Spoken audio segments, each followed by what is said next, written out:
Hay características en muchas personas distintas, ¿no? Lo que yo siempre insisto es que la madera que el ser tiene dentro de uno, o sea, el talento, eso siempre hay que respetarlo mucho. Con esto no quiero decir que no haya que capacitarse. Seguro. Porque hay muchos casos de grandes emprendedores, grandes hacedores, que por ahí no tienen una carrera universitaria y son genios.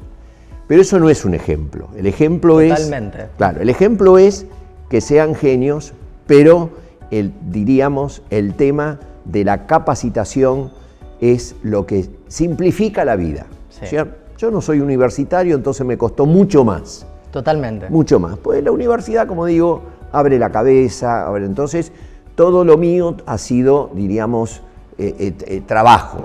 Primero, uno de los éxitos es nunca pensar en el dinero. Absolutamente. Hay mucha gente que primero busca una carrera pensando qué puede rendir y económicamente. Y después se encuentra con una falla. Que no es la pasión. Oíme, yo soy mentor en las universidades y en un momento de unos egresados de ciencias económicas, una chica dice, yo estudié esto por obligación de mi padre. ¿Y vos qué querés ser? Porque hago una especie de taller, la mitad quieren tomar emprendimientos, no importa qué, y otros trabajar bajo corporaciones. Sí. Siempre te da 50-50. Me dice, yo quiero ser veterinaria, pero ahora no tengo tiempo de estudiar. Entonces le dije, buscate una socia veterinaria, sí, y vos llevá los números y con la socia pensá en algo nuevo, porque veterinarias hay muchos. Entonces le di la idea diríamos, para decirlo de la mejor manera, armar un burdel, lo que era antes cuando se encontraban los seres humanos, que hoy un perro muere, pobrecito, sin haber hecho el amor. Porque, viste, no tenés dónde llevarlo. Sí. Y lo mismo las perritas que las castran. Y de ahí hace un hotel y pone veterinaria, lo hizo, porque se siente libre. Porque el tema del emprendedor, no importa lo que gane, cuando hace lo que le gusta, es libre. Sí. Y la libertad no tiene precio. Totalmente. Entonces yo copio de un filósofo que dijo que el éxito y el fracaso son dos grandes impostores. Cuando estás mal, no te lo creas, y cuando estás bien, tampoco te lo creas. Porque la gente que ha estado muy bien y se la creyó, perdió la humildad. Y perder la humildad es perder la herramienta más triste del mundo. Sí. Esa herramienta siempre hay que tenerla. Sí. De esa tormenta se voló parte del techo. Y después de la tormenta, el techo se puso estrellado, divino, como después de cada tormenta. Y yo veía las estrellas y fue algo que fue el alma que me hizo. Me arrodillé en el taller y miré por esa chapa que faltaba del techo y recé. Y le pedí a Dios que no me quite la pasión que tenía por los fierros, como decimos los del ambiente mecánico, y que siempre me haga honrar las deudas. Qué lindo. Y ese ser superior, que todos los tenemos, no importa el nombre, me alineó. Y yo tuve tantos tropiezos en 53 años, pero siempre honré las deudas. Siempre. El cliente rey. El cliente es lo máximo que hay para un emprendedor. Rey. No hay que contradecirlo.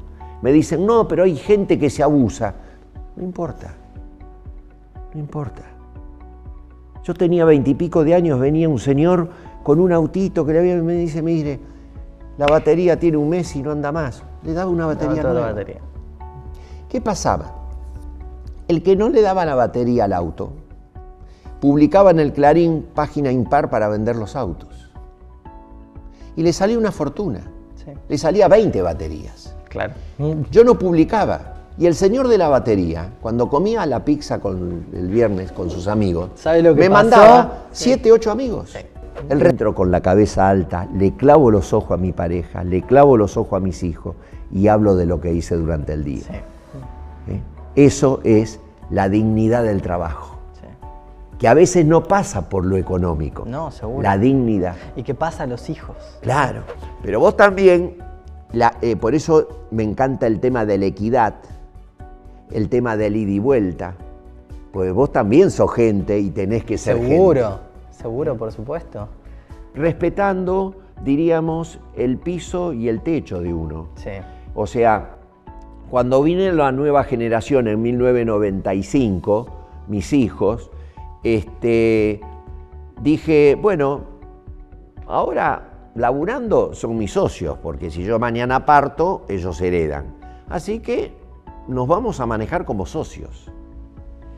Y como... Es difícil eso. En las familias suele... Lo más difícil en la vida es hacer las cosas fáciles. Todo transcurre ¿con qué? Con el prestigio. Sí. Con el prestigio. Vos decís, hoy,